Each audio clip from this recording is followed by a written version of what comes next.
past president of the Sacramento chapter of PFLAG, Parents, Families, and Friends of Lesbians and Gays, and I'm here today to urge the defeat of Proposition 8. I'm the mother of a gay man. When my son came out to me 11 years ago, I immediately embraced and accepted that revelation. I did worry that his life would be harder, and my fears were justified. His life is harder, but not because he's gay. His life is harder because of the discrimination that he faces. Worrisome at best, often unspeakably cruel, usually in the name of God, tradition, or family values. Every member of my valuable family is absolutely opposed to Proposition 8. The prospect of that discrimination being written into our Constitution, which is a document that is supposed to protect rights, not eliminate them, is bone-chilling to me. Those who would oppose marriage equality cite the will of the people and tradition as their rationale. And history teaches us that reforms made in the interest of justice have often been the result of judicial opinion, legislative action, or executive decision. Civil liberties have never been and cannot be dependent on the will of the majority. Today we're joined by a group of citizens from very diverse backgrounds, but are united in their opposition to Proposition 8. At a time when many people are tempted to let political expediency trump standing up for what is right, it's refreshing to know community leaders such as the Honorable Heather Fargo. Sacramento is among the most culturally diverse communities in the nation, and Mayor Fargo clearly embraces that diversity and sees it as a benefit to be celebrated. Mayor Fargo. Thank you, Laura.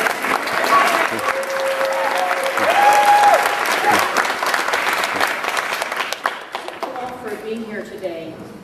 I'm joined here today by leaders of the faith community, community leaders throughout Sacramento, working people, people who care about other people's rights. In California right now, it is legal for gays and lesbians to marry. And I think that it is important that we recognize that the act of marriage is really between two people who love each other, and it's designed to help make for stable families and for a stable community. We've been able to see people coming together, long-term relationships, being able to marry over the last few months. Unfortunately, Proposition 8 would limit that, would eliminate that actually. And to me, this is a basic civil right. This is the civil rights issue of our day, I believe. Proposition 8 is not supported by most of the elected leaders in Sacramento. Certainly the City Council came out in opposition to Proposition 8. I have been at other rallies, and you may wonder why the people behind me keep rallying and keep putting on the signs and keep showing up. And it's because this really, really matters.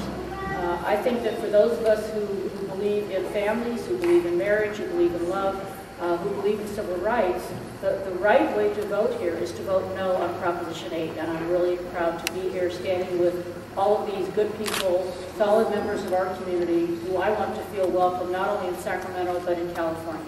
Please join me in voting no on 8.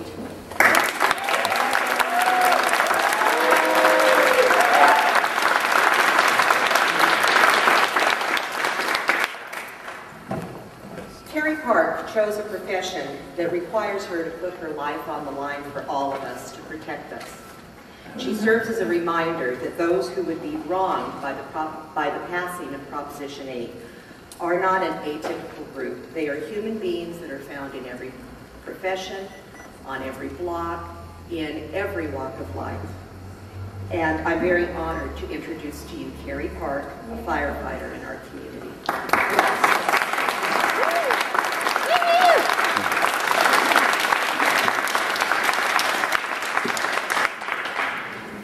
Good morning. My name is Carey Park. Thank you. I'm a mother, I'm a firefighter, and I'm a lesbian. I was born and raised in Sacramento. I spent most of my time growing up in the Arden Oaks area, and I attended Rio Americano High School. My family and I currently reside in East Sacramento.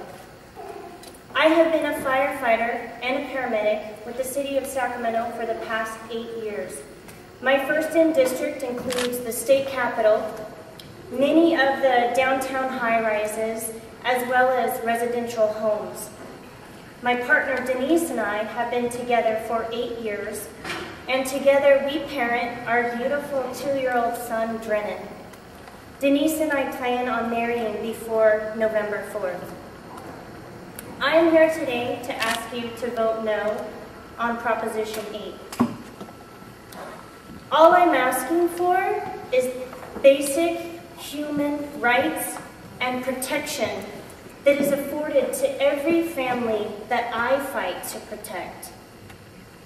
Every firefighter that I know, when we go to work in the morning, we go there with the expectation that we're going to come home safe to our families, but with the knowledge that that might not happen. By voting no on Proposition 8, you will be giving Denise and Drennan and families like ours the protection that every family deserves. So thank you for your vote in advance, no on Proposition 8.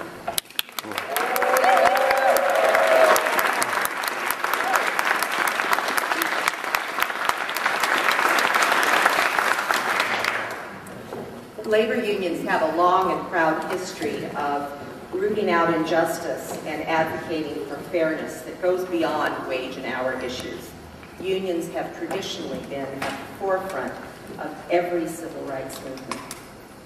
Today we have representatives from the California Nurses Association, the California Teachers Association, the American Federation of State, County, and Municipal Employees, and the Service Employees International Union Healthcare Workers West.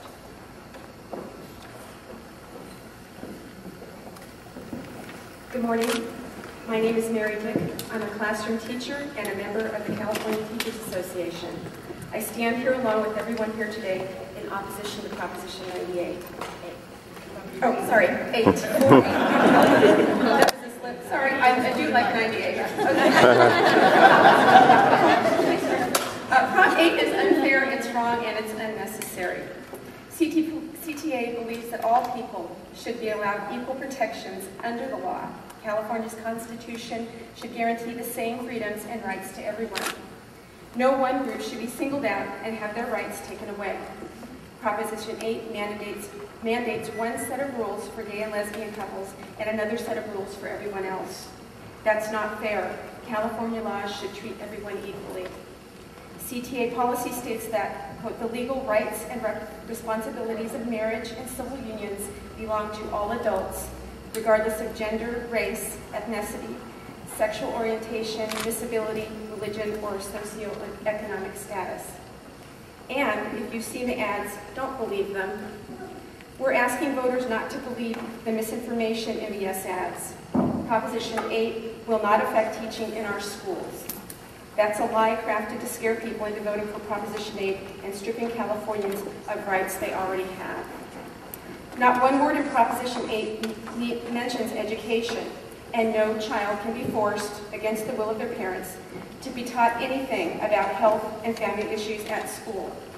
California law prohibits it, and the Yes on 8 campaign knows that they are purposely trying to deceive the public. In fact, a California Superior Court judge has already ruled that this claim by Prop 8 proponents is, quote, false and misleading. Marriage equality is about treating everyone's family fairly. The freedom to marry is fundamental to our society. Gay and lesbian couples should not be singled out for unfair treatment under California law. We urge everyone to vote no on Proposition 8.